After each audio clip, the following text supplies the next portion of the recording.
Hey guys, welcome back to my channel. I am Christina and we're back for another Earth Magic reading for the collective.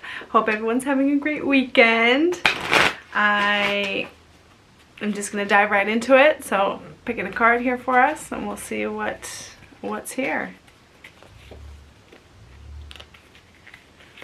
I will say it feels like I haven't been here for a while. It's only been a week, but I haven't recorded anything. So I'm like, this is like kind of foreign feeling. Okay, here we go. Okay, yeah, here we go.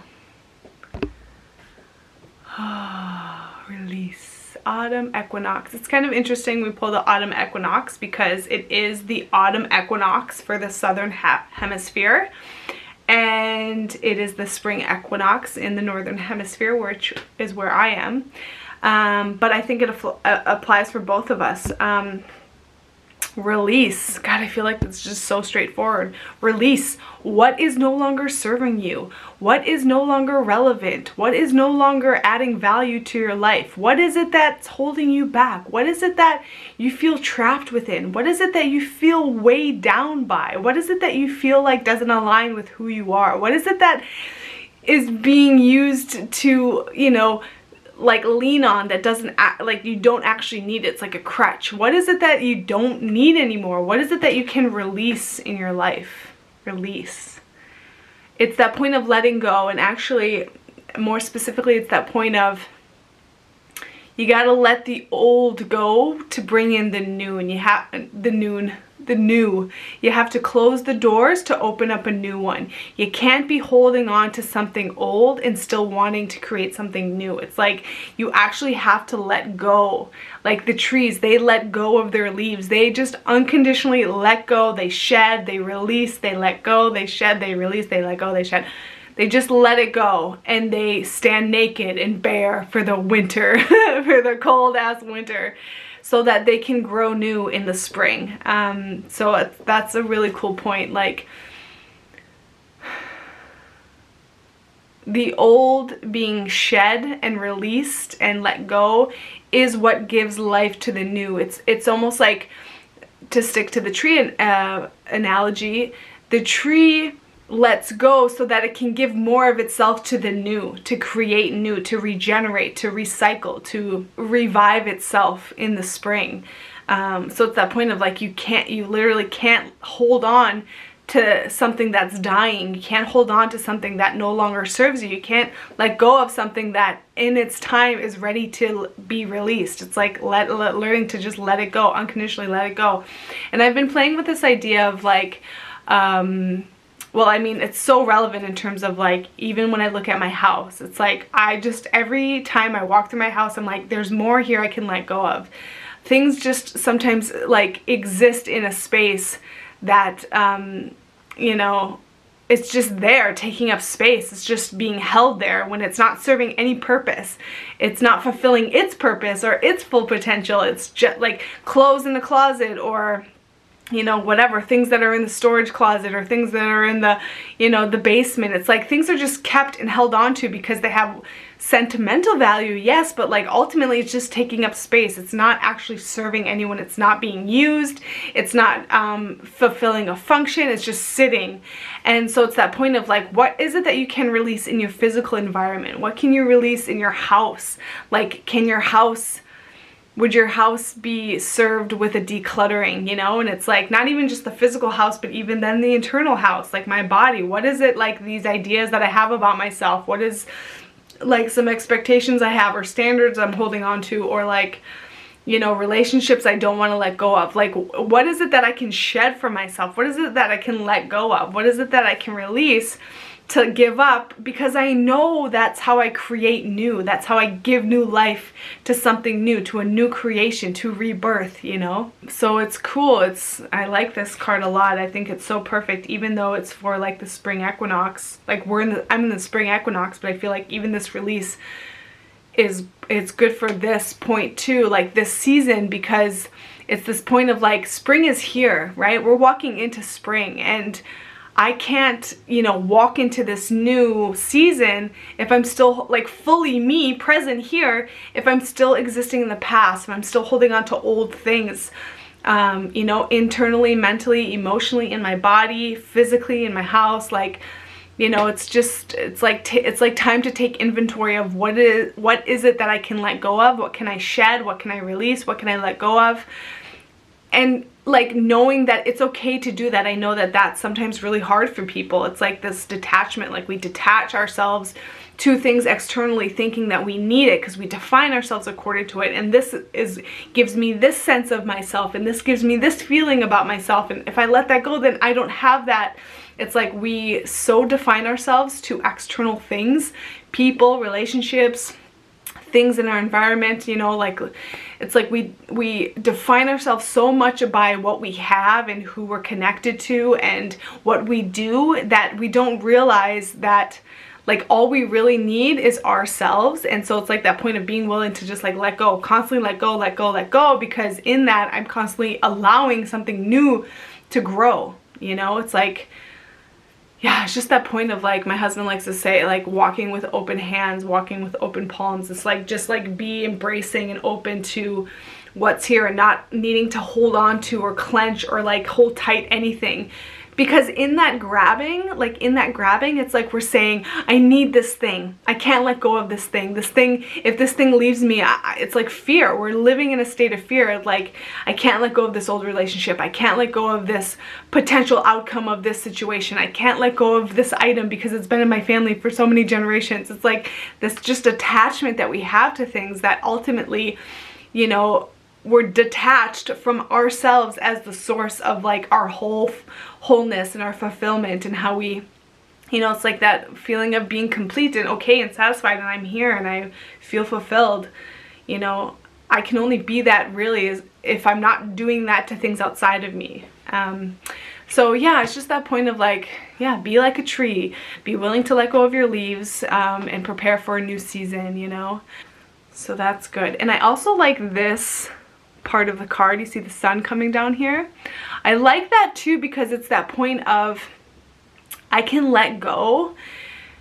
This is a little abstract, but it's like I can let go because I know that everything I need is always being provided to me. This is that having trust and faith in my environment, having trust and faith in life, having trust and faith in my reality, and understanding how it functions and how it works, that I set the tone, I set the rules, I determine what it is I experience and what it is I create. So it's like having this trust in my environment, knowing that the sun will continue to shine, I will be continued to be provided what I need to be provided. I don't have to have that grip on this fear of needing to control to ensure, because I'm in fear that I won't get, you know. It's like that point of like, you're alive, you're surviving, you're okay.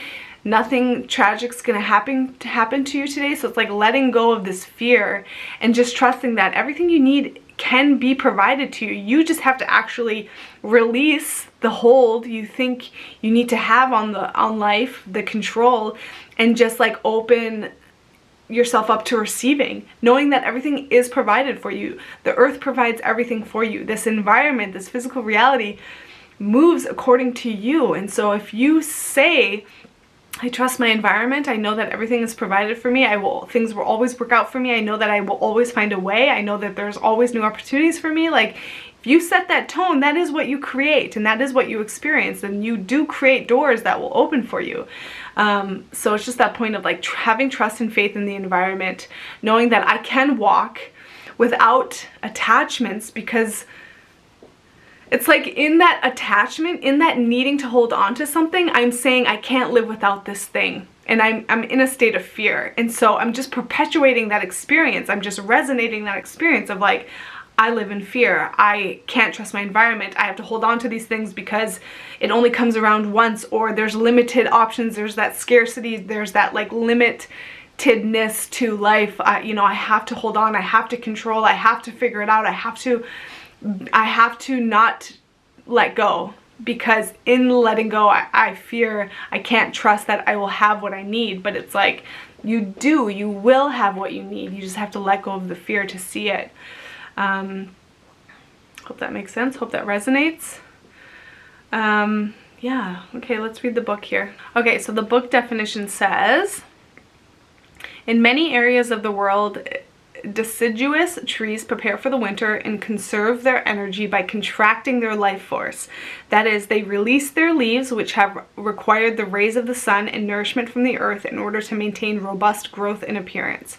It's not a decision the trees make, at least not in the usual sense. Instead, it's a natural response to the decreasing cycle of light that sets up the gradual and steady release of the tree's leaves. How remarkable is it that these trees, and for that matter, all of Earth Mother's children, simply know what to do with the changes in climate.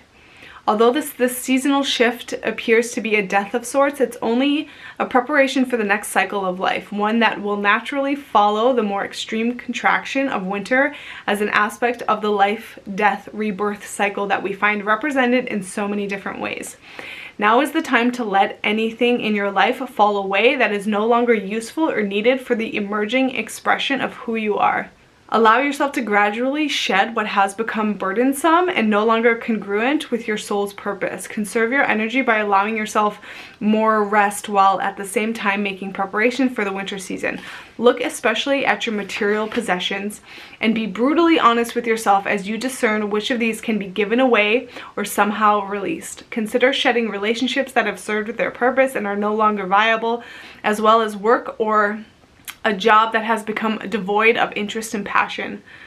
With release comes a sense of being much lighter, just like the trees that openly bear their nakedness once their leaves have departed and give room for whatever new life is ready to birth following a period of quiet gestation. So let go of whatever has outlived its purposefulness and trust that something else will take its place. Yes, it's perfect. It's like this point of we live in cycles. You know, the nature shows us our lives are cyclical. An expression of the universe is cyclical. We go through stages, we go through phases. And so it's that point of we're at a moment, whether south or north hemisphere, we're at a moment of a change in season. And so this is the perfect opportunity to let go of the old season, whatever came from that old season, and step into the new season fully ready, open, embracing, prepared, welcoming, just like open arms to what is new, because there is a new season here. So it's really like shed the skin, burn up what is not serving you anymore, let go, clear out, really creating space internally, emotionally, mentally, physically even, your environment, like really just giving, like clearing out space so that you can allow the regrowth, the rebirth. So perfect. I love that. Great. It's great. It's that point too of like, you don't have to hold on to things that bother you. You don't have to hold on to things that are burdensome. You don't have to hold on to things that make you feel bad. There is a way to just release it and let it go. It's this point of like, we don't have to walk around and continually create a world that no one's satisfied with. We can let go of the hurt. We can let go of the pain. We can let go of the anger and the resentments. We can stand in self-forgiveness, forgiveness of others, understanding. It's like we can be like, I choose to live a new way that is not so serious, not so heavy, not so dense, but light and joyful and playful. And again, just like going back to that childlike expression, like I can let stuff go. I can easily let stuff go. And if I think I can't, maybe that's a belief I can dismantle within myself, that it's hard to let go of things, when in truth, letting go is the easiest thing to do, because when you let go, you allow something new, and it's like that point again of the stagnant water. You gotta let things keep moving. You gotta let go to receive, let go to receive, give to receive, give to receive, like give things up, be willing to give them up. Because what you're saying is, I know that, it's like saying, I know that who I am is fulfilled and this doesn't define me and I can let it go. And it's saying to the universe, like, I am open, I'm constantly clear, I'm constantly here, I know who I am. I know, that I don't need to hold on to anything because everything is given to me freely. It's like there's even the making of a new system if more people can resonate and express that point within their day-to-day living. So that's my sharing for this week. Hope it resonated, hope it supports. If you have questions, let me know. If you want further clarification or perspective, let me know. If you have something to share that you heard within this reading, please share it in the comments section. I would love to hear that. And yeah, thanks for walking with, and I'll see you next week.